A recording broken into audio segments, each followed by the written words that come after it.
जोधपुर में उपजे सांप्रदायिक तनाव के मुद्दे को अब भारतीय जनता पार्टी ने प्रदेश की कांग्रेस सरकार के खिलाफ भुनाना शुरू कर दिया है। आज अजमेर में भारतीय जनता पार्टी के शिष्टमंडल ने जिला कलेक्टर अंशदीप से मुलाकात की और उन्हें राज्यपाल के नाम का ज्ञापन सौंपा। भारतीय जनता पार्टी ने आरोप लगाया कि प्रदेश की सत्ता पर काबिज कांग्रेस मुस्लिम तुष्टीकरण की नीति पर चल रही है, जिसकी वजह से बहुसंख्यक समुदाय पीड़ित हो रहा है। भाजपा ने इस मामले में राज्यपाल के नाम ज्ञापन देकर उनसे दखल की मांग की है। भारतीय जनता पार्टी ने आरोप लगाया कि जोधपुर में जिस तरह से स्वतंत्रता सेनानी बालमुकुंद बिस्सा की प्रतिमा पर इस्लामिक ध्वज लगाया गया और स्वतंत्रता सेनानी की प्रतिमा पर टेप लगाकर उन्हें अपमानित किया गया, इस मामले में सरकार द्वारा आरोपियों के खिलाफ कार्यवाही की जानी चाहिए थी, लेकिन सरकार की लापरवाही के चलते स्वतंत्रता सेनानी परिवार खुद आगे आया, लेकिन वहां मौजूद लोगों ने उस परिवार के सदस्यों के खिलाफ ही मारपीट शुरू कर दी। आज इस अवसर पर पूर्व मंत्री और भाजपा विधायक अनीता बधेल ने आरोप लगाया कि प्रदेश की कांग्रेस सरकार ने मुस्लिम समुदाय के दबाव में है और यही वजह है कि इतने बड़े हंगामे के बावजूद आरोपियों के खिलाफ कोई कार्यवाही नहीं की जा रही। भाजपा विधायक वासुदेव देवनानी ने भी इस मामले में प्रदेश की कांग्रेस सरकार को कटघरे में खड़ा किया और आरोप लगाया कि कांग्रेस की मुस्लिम तुष्टीकरण की नीति ने प्रदेश में सांप्रदायिक तनाव के हालात पैदा कर दिए हैं। पहले करौली और उसके बाद अलवर का राजगढ़ और अब जोधपुर में जिस तरह के हालात पैदा हुए हैं, उसे हिंदू समुदाय में गहरा आक्रोश है, लेकिन सरकार केवल एक पक्ष को सुनकर बहुसंख्यक हिंदू समुदाय के खिलाफ कार्यवाही करने पर तुली हुई है, जिसे बर्दाश्त नहीं किया जा सकता। भाजपा की ओर से कलेक्ट्रेट से मिलने गई शिष्टमंडल में भाजपा शहर अध्यक्ष प्रियशील हाड़ा सहित बड़ी संख्या में भाजपा कार्यकर्ता मौजूद रहे। राजस्थान के अंदर जिस प्रकार से तुष्टीकरण की नीति अपनाई जा रही है, उससे अपराधी बेखौफ हो गए हैं, जिसका परिणाम है कि करौली की घटना हुई, राजगढ़ की घटना हुई और परसों रात को जोधपुर के अंदर एक जननायक स्वतंत्रता सेनानी की मूर्ति पर इस्लामिक झंडा फहरा करके उसका मुंह हाथ बंद करके जिस प्रकार का दृश्य उत्पन्न किया और उसके बाद जो उनका वीडियो हो रहा था उसके साथ मारपीट हुई और मारपीट के बाद कई प्रकार के तांडव उत्पन्न हो गया। और अगले दिन प्रातःकाल जब नमाजी लोग नमाज पूरी करके बाहर निकले, हुजूम के बीच में जो वाहन आता गया उसे तोड़ते गए, जो मिलता गया उसे ठोकते गए, यहाँ तक पुलिस वालों से भी डंडा छीन करके पीटा गया। पत्रकार जो फोटो खींच रहे थे उनके जो है साथ मारपीट हुई, यहाँ तक यहाँ के विधायक के घर के बाहर भी तोड़ फोड़ और मारपीट हुई, वहाँ मोटरसाइकिल जला दी गई। इस प्रकार का तांडव राजस्थान में आज तक हमने नहीं देखा, जबकि वो मुख्यमंत्री का गृह जिला है।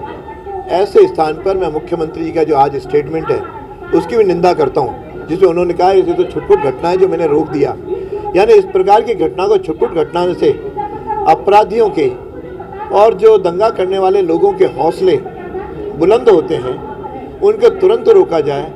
मुख्यमंत्री जी, जरा आप आरएसएस और मोदी जी और बीजेपी को गाली देने की तुलना में अपना गृह मंत्रालय आप ढंग से संभालो, लोगों को सुरक्षित रखो ताकि लोग सुरक्षा का अनुभव कर सकें। और इतने सारे त्योहारों के अंदर बाकी तो कभी तुष्टीकरण यहाँ तक हो गया कि आप नमाज जो रोज़े रख रहे हैं उनके 24 घंटे आप लाइट पूरी उपलब्ध कराना से लेकर के नाना प्रकार के आप एक साइड का करते जा रहे हो।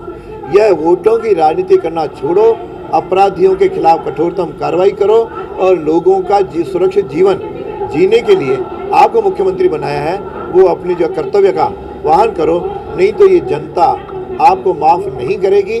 जनता में तीव्रतम आक्रोश है और इसका आक्रोश आदमी और संयम से काम ले रहे हैं, क्यों भाईचारा राजस्थान की श्रेम रही है, लेकिन आज आपके आक्रमण्यता के कारण आज कानून का राज समाप्त हो गया है।